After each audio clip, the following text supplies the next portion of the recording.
आप लोग कहेंगे कि आयु में बड़े होंगे इसलिए आप बड़ा भाई उन्हें कह सकते हैं, लेकिन नेता कैसे कह रहे हैं? छात्र जीवन में विद्यार्थी परिषद के रूप में काम करने का मुझे अवसर प्राप्त हुआ। उस समय हम लोगों का नेतृत्व और मार्गदर्शन यदि किसी ने किया था तो आदरणीय राम बहादुर जी राय ने किया था। और शायद आप लोगों को यह जानकारी नहीं होगी कि जो जेपी मूवमेंट था, सारे देश भर में जो जयप्रकाश जी का आंदोलन चला था, उसमें आदरणीय राम बहादुर राय जी ने बहुत ही प्रमुख और प्रभावी भूमिका निभाई थी। और कहीं पर राम बहादुर राय जी यदि बोलने के लिए खड़े होते थे तो तालियों की गड़गड़ाहट से वह सभागार गूंज उठता था। उस समय का उनका तेवर में तो कोई बहुत अंतर नहीं आया, ऐसे ही धीरे धीरे बोलते थे उस समय भी। और आज मैंने देखा कि बात सही है, आयु अधिक होती है, शरीर का जो दिल डौल होता है उसमें थोड़ा बहुत अंतर आता है, लेकिन शैली कमोबेश उसी की है, उसी प्रकार की है। और आप ये कहेंगे कि आप अमित शाह जी की पुस्तक का लोकार्पण करने आए हैं और राम बहादुर राय जी के बारे में बोल रहे हैं। मैं इसलिए बोल रहा हूं कि लंबे समय का, विगत 45-48 वर्षों का इनसे हमारा संपर्क है। जिस रूप में मैंने इन्हें देखा है, हमको एक वाक्य में कहना हो तो मैं कहूंगा, इतना ही इनके बारे में मैं कहूंगा, अपने जीवन में बनावटीपन, अपने जीवन में कृत्रिमता इन्होंने कभी आने नहीं दी।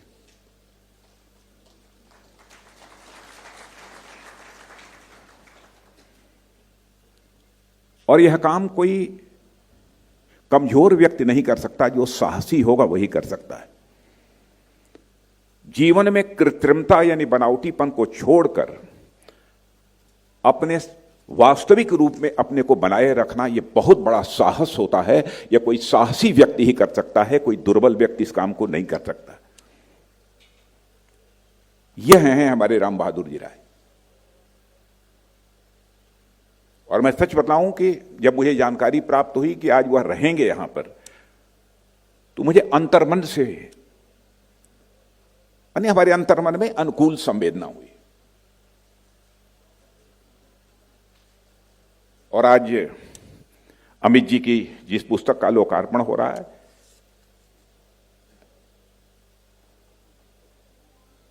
अब अमित जी के बारे में जब उन्होंने कहा कि फला प्रकाशक ने, फला संपादक ने ऐसी ऐसी भूमिका निभाई है, एक पुस्तक लोगों ने तैयार किया है, तो भाई साहब उसका लोकार्पण आपके द्वारा हो जाए, स्वाभाविक है। यह हमारे लिए सुअवसर था। अपने अनुज की पुस्तक का विमोचन करना, इससे ज्यादा सुखद स्थिति और हमारे लिए दूसरी और क्या हो सकती है?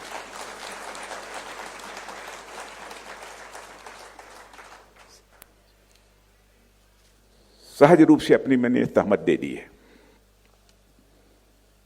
और उनके भाषणों का जो संपादन का कार्य हमारे श्री शिवानंद जी द्विवेदी ने किया है। मैं शिवानंद जी द्विवेदी, आपको भी मैं बधाई देता हूं। और मंच पर जो अन्य सारे लोग बैठे हैं, हमारे भाजपा के प्रदेश अध्यक्ष श्री आदेश जी गुप्ता, प्रकाशक है श्री कपीश जी मेहरा, और सभागार में राय साहब ने तो अपनी बिरादरी को पहचान लिया, और हेमंत जी शर्मा का नाम उन्होंने ले लिया है।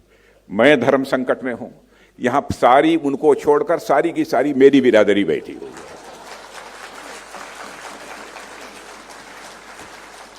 हमारे सारे सांसद दिग्गज बैठे हैं, हमारे पूर्व अध्यक्ष बैठे हैं, हमारे पूर्व मंत्री डॉक्टर हर्षवर्धन, कितने लोग बैठे हैं। लेकिन मान लीजिए कि मैं आप सबका नाम ले रहा हूं, राय साहब ने एक का लिया, लेकिन मैं सबका ले रहा हूं।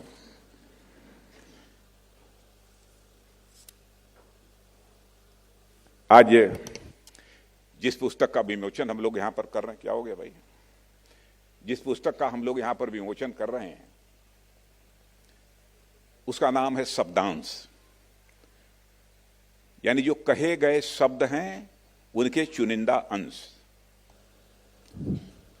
जो कहे गए शब्द हैं उनका चुनिंदा अंश, उसे ही शब्दांश कहेंगे ना। अमित शाह जी हमारे गृह मंत्री हैं देश के। गृह मंत्री जो भी बोलता है हर शब्द का एक अपना महत्व होता है, लेकिन उनमें से कुछ चुनिंदा शब्दों को चुनना यह संपादक के लिए कितना जटिल कार्य होता है, कितना कठिन कार्य होता है, इसके बारे में स्वयं ही आप कल्पना कर सकते हैं। यानी उनके शब्दों में से भी कुछ चुनिंदा शब्द लेकर उनका संपादन करके इस पुस्तक को संपादक ने खास बना दिया है।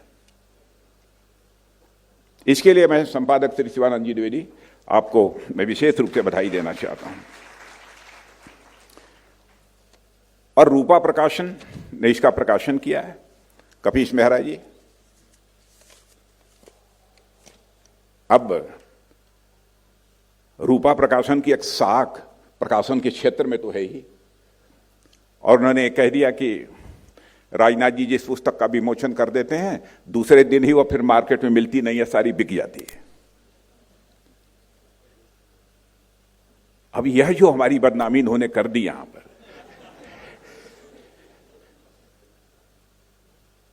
मैं तो यह सोच रहा था कि मैं गया, अब जिसको भी अपनी पुस्तक का विमोचन कराना होगा कहेगा राजनाथ जी को ले आओ।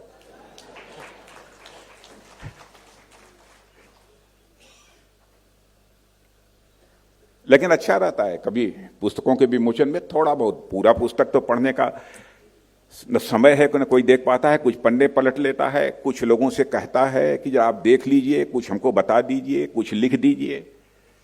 ईमानदारी की बात तो यही है।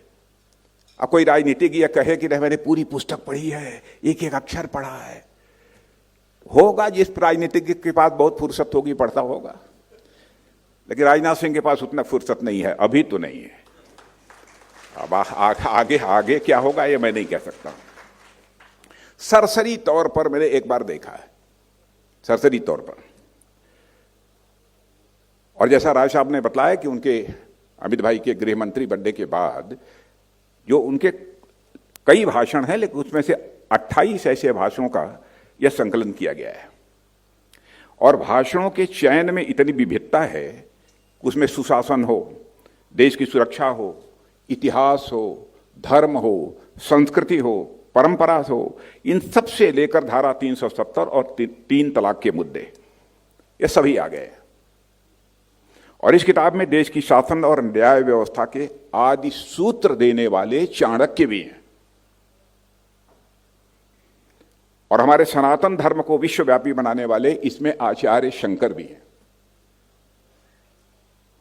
हमारी धार्मिक परंपरा और मंदिरों की व्यवस्था से पिछड़ी हुई और जो हमारी अंत्यज जातियां होती हैं, इन अंत्यज जातियों को जोड़ने वाले रामानुजाचार्य भी हैं।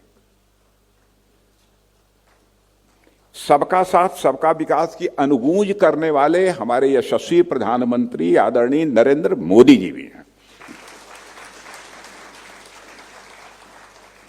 यह इस पुस्तक की विशेषता है। मैं अंतर्मन से कहना चाहता हूं कि यह भाषण सिर्फ एक राजनीतिक बयानबाजी नहीं है, बदलते भारत का संदर्भ सहित यह एक दस्तावेज है। बदलते भारत का संदर्भ सहित यह एक दस्तावेज है। उनके इस पुस्तक के बारे में कह सकता हूं, भारत की ज्ञान, अध्यात्म, धर्म और संस्कृति का व्यवस्थित यह अभिलेख भी है। और यह किताब आजाद भारत की संघर्ष यात्रा और वर्तमान की आकांक्षाएं और भविष्य का एक स्वप्न भी है। मित्रों, अमित शाह जी को आप भी जानते हैं, मैं भी बहुत पहले से जानता हूं। कम बोलते हैं, और जब कम बोलते हैं तो लोग क्या क्या सोचते हैं मुझे बतलाने की जरूरत नहीं है, पर जब बोलते हैं तो सार्थक बोलते हैं, यह मैंने अनुभव किया है। और यह बहुत कम लोगों को पता होगा कि वो भीतर से आध्यात्मिक भी हैं और अध्येता भी हैं। बराबर शास्त्रों की कसौटी पर अपनी नीतियों की कसने की वो कोशिश करते हैं। और राजनीति जो होती है, राजनीति में एक परसेप्शन का बहुत महत्व होता है। राजनेताओं के बारे में लोगों की धारणा रहती है कि वो पढ़ते लिखते बहुत कम हैं, ऐसे ही आकर भाषण देकर और जनता की आंखों में धूल झोंक कर चले जाते हैं, एक धारणा रहती है। अमित भाई के बारे में भी एक धारणा है, लेकिन वह क्या है मैं बताऊंगा नहीं, अक्लेमंद इशारा काफी, समझने वाले समझते होंगे। लेकिन जो वह धारणा कुछ लोगों की है, मैं समझता हूं उस धारणा को यह पुस्तक तोड़ती है।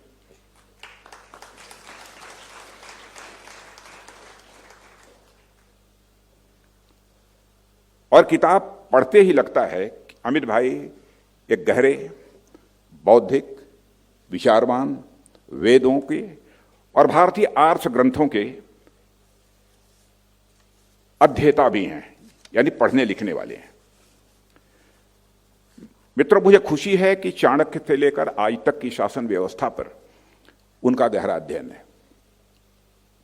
किताब पढ़कर आपको लगेगा, बिल्कुल नहीं लगेगा कि 24 घंटे राजनीति करने वाला व्यक्ति यह वही व्यक्ति है जिस व्यक्ति ने यह किताब लिखी है या जिसके यह भाषण है, यह आपको नहीं लगेगा। बाहर से आप देखते होंगे कि थोड़ा सा जिस तरीके से भगवान ने बनाया है, लगता है कि बहुत सख्त है, कम बोलते हैं। लेकिन यदि बातचीत करिए तब आपको पता लगेगा। लेकिन उनके भाषणों में उन्हें द्वैत, अद्वैत, विशिष्टाद्वैत, पुष्टि मार्ग, बातचीत के दौरान भाषणों में कोई गंभीर विषय पर यदि भाषण हो तो वो स्पष्ट रूप से आपको दिखाई देती है। इस पुस्तक के बारे में मैं बहनों भाइयों आपको कह सकता हूं, आपको यह सोचने के लिए एक दृष्टि देती है। इसलिए निश्चित रूप से आप सभी इस पुस्तक को पढ़ें। और इन भाषणों में आपको देश की सुरक्षा नीति, नीति निर्माण, गवर्नेंस, इन सब सारी चीजों के बारे में जो भी सवाल आपके मन में खड़े होते होंगे उसका जवाब देती है, उसका उत्तर देती है, उसका समाधान देती है। एक ऐसी पुस्तक है। और मित्रों, अमित जी की भाषण शैली की महत्वपूर्ण बात यह है कि वह जटिल से जटिल विषयों पर जिस प्रकार के उदाहरण देकर अपने बातों को रखते हैं और लोगों के साथ संवाद करते हैं, तो बहुत सहज और सरल तरीके से उनकी बात लोगों के गले के नीचे उतर जाती है। कोई भी घटना का जिक्र करते हैं तो कभी उस मुद्दों को समझाने के लिए किसी मिलते जुलते प्रसंग को भी वह सुनाते हैं। और यही वजह है कि उनका कहा सुनने वाले को अच्छा भी लगता है और सहज रूप से वह उनकी बातें लोगों के समझ में भी आती हैं। और मित्रों मैं यह कहना चाहता हूं कि एक बात, कि मैं यह कोई अतिशयोक्तिपूर्ण बात नहीं कह रहा हूं। मैं यह मानता हूं कि यह कहना अतिशयोक्तिपूर्ण नहीं होगा कि अमित जी नेपथ्य के नायक हैं।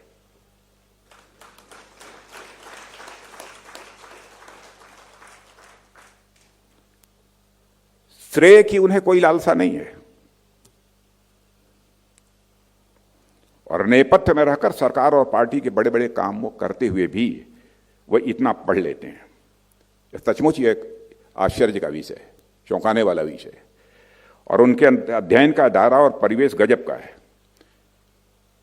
अब ऐसे जो लोग जानते होंगे उनको मालूम होगा, नहीं तो उनकी जीवन सचमुच में एक प्रयोगशाला है। खट्टे मिठ्ठे बहुत सारे अनुभव उनके जीवन में आए हैं। जेल की हवा भी खानी पड़ी है। इन्वेस्टिगेटिंग एजेंसी ने कितना परेशान किया है, और उन्हीं को नहीं, हमारे आज के प्रधानमंत्री मोदी जी को भी परेशान किया है।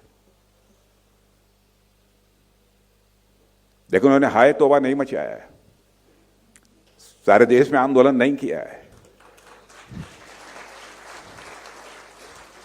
इन्वेस्टिगेटिंग एजेंसी जब बुलाया, जहां बुलाया वहां चले गए। जेल भेजा, जेल चले गए। जेल की हवा खाई। महीनों तक जेल में रहे, लेकिन हाय तौबा नहीं बचा है। जो सच है, सच तो कभी ना कभी सामने आएगा। यह विश्वास था, भरोसा था। और मैं मानता हूं कि हर चुनौती ने अमित भाई को पहले से मजबूत बनाया है, सबल बनाया है, ताकत दी है। यश अपयश की चिंता हर व्यक्ति की होती है, लेकिन कुछ ऐसे भी व्यक्ति होते हैं कि यश और अपयश चिंता न करते हुए अपने कर्तव्य पथ पर वो आगे बढ़ते रहते हैं। वैसे लोगों की कतार में खड़ा हुआ एक राजनेता मैं अमित जी को मानता हूं। यह कम लोग ही जानते होंगे कि उन्हें छोटी उम्र में ही, जैसा कि राय साहब ने बताया, कि गायकवाड़ स्टेट के जो है संस्कृत के विद्वानों ने उन्हें पढ़ाया था। धर्म, दर्शन, इतिहास, अन्य बहुत सारी चीजों की शिक्षा दी थी। जो आप बातचीत करेंगे कभी अकेले, तो यह सब सारी चीजें स्वाभाविक रूप से आपको समझ में आएंगे कि नहीं, जरूर कहीं ना कहीं इन्होंने इन चीजों का अध्ययन किया है। राजनीति और अध्यात्म का संयोग, राजनीति और अध्यात्म, इन दोनों का संयोग बहुत बिरले मिलता है, लेकिन मैं कह सकता हूं अमित जी में है राजनीति और अध्यात्म। और मित्रों, राजनीति का मतलब झूठ बोलना, दगा देना, धोखा देना, एक धारणा बनी हुई है। लेकिन लोगों को यह नहीं मालूम है, राजनीति यह दो शब्दों को मिलाकर बना हुआ है, राज और नीति। और नीति यह संस्कृत के नए धातु से बना हुआ है, जिसका अर्थ होता है ले जाना, टू कैरी आउट, किस ओर ले जाना, सन्मार्ग की ओर ले जाना। ऐसा पॉलिटिकल सिस्टम, ऐसा राज व्यवस्था जो समाज को सन्मार्ग की ओर ले जाने का काम करे, उसे ही हम राजनीति कहते हैं। लेकिन विडंबना यह है कि राजनीति शब्द अपना अर्थ भी खो चुका है, अपना भाव भी खो चुका है। मित्रों, पूर्णकालिक राजनेता हैं, इसमें कहीं दो राय नहीं है। उनका एक ऐसा भी है पक्ष है, शायद ही लोग जानते हों, कि आपकी इस किताब में अमित जी के जीवन का एक नया आयाम दिखेगा, क्योंकि इस किताब में एक भाषण शंकराचार्य जी के ऊपर भी है। आचार्य शंकर पर किसी एक भाषण में इतनी जानकारी आपको धर्म, दर्शन की किसी भी किताब में मिल सकती है, लेकिन कठिनाई से मिलेगी, मुश्किल है। उन्होंने आचार्य शंकर की बहुत सारी पुस्तकें पढ़ी हैं, सौंदर्य लहरी, प्रश्नोत्तर रत्नमालिका जैसी गूढ़ रचनाएं जो मानी जाती हैं उनकी, वह सब शंकराचार्य जी की उन्होंने पढ़ी हैं। अमित भाई अपने एक भाषण में कहते हैं, उसको मैं कोट यहां पर मैं देना चाहूंगा, कि आज जो लोग जलवायु परिवर्तन और बिगड़े पर्यावरण की बात करते हैं, वे सिर्फ शंकराचार्य जी की 10 नामी परंपरा के 10 नामों का अध्ययन कर लें तो पता चल जाएगा कि हमें यह चिंता कई हजार साल पहले थी। पर्यावरण की चिंता बनी, पर्यावरण प्रदूषित न होने पावे, यह पर्यावरण प्रदूषण को लेकर समाज के लिए एक चुनौती न बन जाए, इसके बारे में हमारे ऋषि और मनीषियों ने पहले ही अपनी चिंताएं व्यक्त की है, बताया है क्या क्या करना चाहिए ताकि पर्यावरण प्रदूषित न होने पाए या पर्यावरण अपना संतुलन खोने न पाए। गिरी, पर्वत, सागर, पुरी, भारती, सरस्वती, वन, अरण्य, तीर्थ और आश्रम, इन्हीं 10 नामों में समूची दुनिया को बांटकर आदि शंकर ने अपने सन्यासियों को इनके संरक्षण का दायित्व दिया। ये लिखते हैं वो। पर्यावरण पर हमारी शाश्वत चिंता का इससे बेहतर उदाहरण नहीं हो सकता। और इसी भाषण में आगे आचार्य शंकर के जरिए अमित भाई बताते हैं कि पंडित या विद्वान किसे कहते हैं। मान्य परंपरा से हम कह सकते हैं कि जिस व्यक्ति को एक या अनेक विषयों का ज्ञान हो उसे पंडित या विद्वान कहते हैं। वैसे कभी कभी जो कुछ जानकार ज्यादा होते हैं उनको लगता है कि मैं सबसे बड़ा विद्वान हूं, सबसे बड़ा पंडित हूं, लेकिन विद्वत्ता यह सापेक्ष होती है, रिलेटिव होती है। आप जितने विद्वान हैं आपसे ज्यादा भी बड़ा विद्वान कोई हो सकता है। आप जितने ज्ञानी हैं आपसे भी बड़ा कोई ज्ञानी है। लेकिन कहते क्या हैं आचार्य शंकर कि मनुष्य के जीवन में विद्वत्ता ही सब कुछ नहीं है, विवेक सबसे बड़ी चीज है। सिर्फ ज्ञान से ही जीवन में कुछ नहीं होता है। आप बहुत बड़े ज्ञानी होंगे, ज्ञान से ही कुछ नहीं होता। जब तक विवेक नहीं होगा तब तक ज्ञान को उचित रास्ते ले जाने की पात्रता आप में नहीं आएगी। यानी विवेक सदैव ज्ञान से ऊपर है। अब मैं एक उदाहरण देना चाहता हूं, राम और रावण। और कई बार मैं अपनी कार्यकर्ताओं की जब कभी कोई बैठक होती है तो कुछ होते है तो उसमें उदाहरण मैंने दिया भी है, कुछ लोगों ने सुना भी होगा। रावण राम से ज्यादा धनवान भी थे, रावण राम से ज्यादा ज्ञानवान भी थे, क्योंकि उस समय के प्रकांड विद्वान वही माने जाते थे, और राम से ज्यादा रावण बलवान भी थे। लेकिन पूजा रावण की नहीं होती है, मर्यादा, जीवन में मर्यादाओं का पालन करने वाले मर्यादा पुरुषोत्तम भगवान राम की होती है, विवेकी राम की होती है।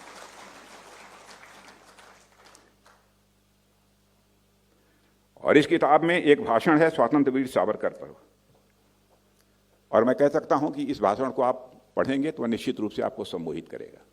उसमें कहते हैं सरकारें, राजनीतिक पार्टियां लोगों को पद्मश्री, पद्म भूषण, पद्म विभूषण आदि सबकी उपाधियां देती हैं, लेकिन सावरकर जी ऐसे व्यक्तित्व थे, किसी पार्टी ने अथवा किसी सरकार ने उन्हें कोई उपाधि नहीं, जनता ने अपनी तरफ से वीर की उपाधि देकर वीर सावरकर उन्हें बना दिया।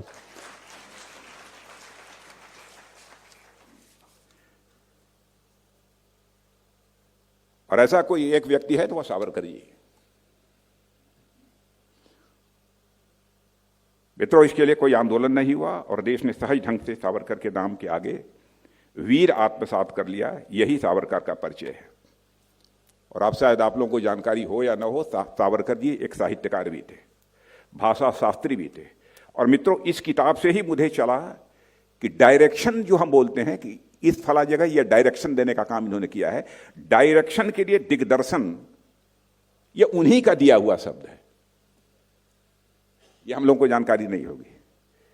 दूरदर्शन, सांसद, महापौर, विधिमंडल जैसे शब्दों के जन्मदाता भी वीर सावरकर ही थे। ऐसे कई महत्वपूर्ण जानकारियां आपको इस पुस्तक में यदि आप अध्ययन करेंगे तो मिल जाएंगे। वंदे मातरम हमारा राष्ट्रीय गीत है, जिसने इस देश में आजादी की अलख जगाई है। पर इस गीत में तत्कालीन सरकार ने जो काट छांट की, वहीं से इस देश में तुष्टीकरण की राजनीति का सिलसिला प्रारंभ होता है। और खास बात देखिए कि अपने इस तर्क को ठोस आधार देने के लिए अमित जी ने वामपंथी आलोचक नामवर सिंह जी के कार्यक्रम में मुझे भी मुख्य अतिथि करके राय साहब ने बुलाया था, उनसे मिलने का मुझे अवसर प्राप्त हुआ है।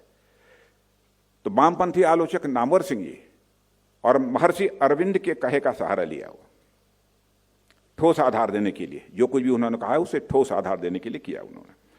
जबकि वैचारिक लिहाज से दोनों दो ध्रुव थे। उनका मानना है कि वंदे मातरम गीत को तोड़ना ही इस देश को तोड़ने की शुरुआत थी। और मित्रों, मैं मानता हूं कि आधुनिक शासन के सारे सूत्र चाणक्य की नीति में समाहित हैं। चाहे वो अखंड राष्ट्र की अवधारणा हो, चाहे सबसे ऊपर राष्ट्र का ऐलान हो, चाहे देश की सीमाओं को सामरिक लिहाज से सबसे पहले मजबूत करने का प्रयास हो, व्यापार या कर की नीति हो। मित्रों, इन सबके सूत्र चाणक्य के अर्थशास्त्र में है। और आज की राजनीतिक व्यवस्था में एक शब्द है रेगुलेटर। ऐसा लगता है कि इसे पश्चिम के अर्थशास्त्रियों ने इस रेगुलेटर शब्द को दिया होगा। आपको जानकर आश्चर्य होगा कि आज से 2300 लगभग 2300 वर्ष पहले आचार्य चाणक्य ने सन्निधाता, रेगुलेटर शब्द के लिए सन्निधाता के रूप में शासन व्यवस्था में रेगुलेटर की स्थापना कर दी थी। और मित्रों, मैं इस देश का रक्षा मंत्री हूं। मुझे इस किताब का यह तथ्य बहुत ही प्रभावित करता है कि कैसे चाणक्य ने तक्षशिला की सुरक्षा की रणनीति उन्होंने बनाई थी। तक्षशिला विद्यापीठ चाणक्य के जन्म से पहले का विद्यापीठ था, लेकिन जब वहां के आचार्य चाणक्य बने और चंद्रगुप्त के साम्राज्य का गठन हुआ तो उसके बाद उन्होंने तक्षशिला के लिए नियम स्थापित किया कि जो गणराज्य अपने राजकुमारों को, सेनापतियों के बेटों को अथवा अपने राज्य के लिए आयुर्वेद का विशेषज्ञ तैयार करने के लिए वहां पर पढ़ाई लिखाई के लिए भेजना चाहता है तो उन्हें कोई फीस नहीं देनी पड़ेगी, यह कहा उन्होंने। लेकिन जिस नियम की बात उन्होंने कही कि ये भेज सकते हैं वहां, तो उसके लिए कुछ नियम थे। उन नियमों में यह भी शामिल था कि सभी गणराज्यों को केंद्रीय निगरानी में अपनी ओर से सेना की एक टुकड़ी वहां पर अवश्य रखनी होगी। आप यह सोच सकते हैं, हम बच्चे को पढ़ने के लिए वहां बुलाया जा रहा है और जिस गणराज्य से आए उस गणराज्य के राजा को वहां पर एक सेना की टुकड़ी भी रखनी पड़ेगी। इस एक परिवर्तन की वजह से भारत की पश्चिमोत्तर सरहदी इलाके से जुड़े सबसे बड़े केंद्र तक्षशिला में 365 दिन और 24 घंटे 1 लाख सैनिक उपस्थित रहते थे। तक्षशिला में 365 दिन 1 लाख सैनिक वहां उपस्थित रहते थे। यह थी उनकी दूरदृष्टि, क्योंकि भारत पर आक्रमण करने का एकमेव रास्ता था खैबर घाटी। उस समय न कोई समुद्री आक्रमण होते थे, न उस समय कोई हवाई आक्रमण होते थे, केवल खैबर घाटी से ही विदेशी आक्रमण हुआ करते थे। और आचार्य चाणक्य ने तक्षशिला विद्यापीठ के माध्यम से ही देश की सुरक्षा को सुनिश्चित किया और इस निर्णय के कारण लंबे समय तक देश की सुरक्षा सुनिश्चित हुई और वह अजेय बना रहा। चाणक्य नीति की कई इस प्रकार की व्याख्याएं यदि आप इस पुस्तक को पढ़ेंगे तो आपको पढ़ने को मिलेंगे। इस किताब में एक भाषण है सुशासन की, चाणक्य गीता में से कुछ उसमें तथ्य लिए गए हैं। शासन और राष्ट्र की अवधारणा के बीज मंत्र आपको इस किताब में बिखरे हुए मिलेंगे। अमित भाई ने बड़ी मेहनत से यह भाषण तैयार किए होंगे, मैं मानता हूं। बिना परिश्रम के ऐसे भाषण तैयार भी नहीं किए जा सकते। और सब तो सब हमारे प्रधानमंत्री का जो सबका साथ सबका विकास का जो सूत्र है, चाणक्य नीति से उन्होंने उसमें से भी निकाल दिया कि चाणक्य नीति में कहां पर है। यह एक श्लोक है, विद्या विनीतो राजा ही प्रजानाम विदे रतः अनन्याम पृथ्वीं भुंके सर्वभूत हिते रतः। यानी समस्त प्रजा का कल्याण, समस्त प्राणियों का कल्याण और सबका कल्याण हो, यही तो सबका साथ और सबका विकास है। इसको भी ढूंढ लिया। मित्रों, इस पुस्तक में महामना मालवीय जी के बारे में भी लिखते हैं कि महामना मालवीय जी व्यक्ति नहीं थे, संस्था थे। मातृभाषा, मातृ संस्कृति और भारतीयता के एक साथ उद्घोष करने वाले वह एक महानायक थे।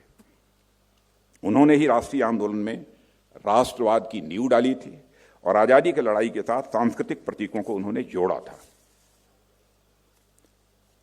मित्रों, महान देशभक्त, अद्भुत वक्ता, जिन्हें गांधी ने महामना कहकर संबोधित किया, ऐसे बहुआयामी व्यक्तित्व की विशेषताओं को समेटता अमित भाई का एक भाषण मालवीय जी के व्यक्तित्व को एक नया डायमेंशन देता है, नया आयाम देता है। अमित भाई इस भाषण में कहते हैं कि मालवीय जी सनातन वैदिक धर्म के चलते फिरते विग्रह हैं, ये अमित भाई ने कहा है। इस एक लाइन से मालवीय जी का व्यक्तित्व निश्चित रूप से अतुलनीय बन जाता है, अनपैरेलल बन जाता है मालवीय जी का व्यक्तित्व। और इस संकलन में अमित भाई ने धारा 370 और 3 तलाक के बारे में जो कुछ भी संसद में बोला है, और मैं कहना चाहता हूं, चूंकि भारत का गृह मंत्री मैं रह चुका हूं, अद्भुत भाषण था। और जैसे लगा कि हर व्यक्ति ने, चाहे हमारा विरोधी भी क्यों न रहा हो, सार्वजनिक रूप से कहे अथवा न कहे, सबने उनके उस भाषण की उत्कृष्टता को स्वीकार किया था। सबको स्पंदित करने वाला हुआ था।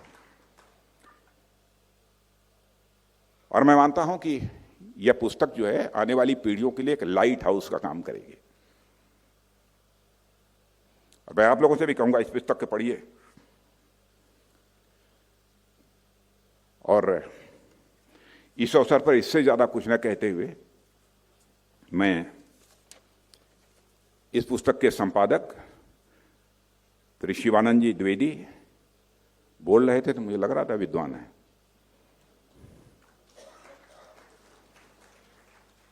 कभी आदमी बोलता है शब्दों का चयन कैसा है, संयोजन, वियोजन, नियोजन कैसा है, यह सब गौर से यदि सुनिए तो पता लग जाता है कि इस व्यक्ति का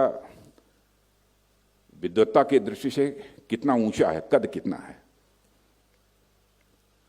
सब शिवानंद जी द्विवेदी ने ये तो अद्भुत कार्य किया ही है संपादन का, इसके लिए तो उनको मैं बधाई देता ही हूं।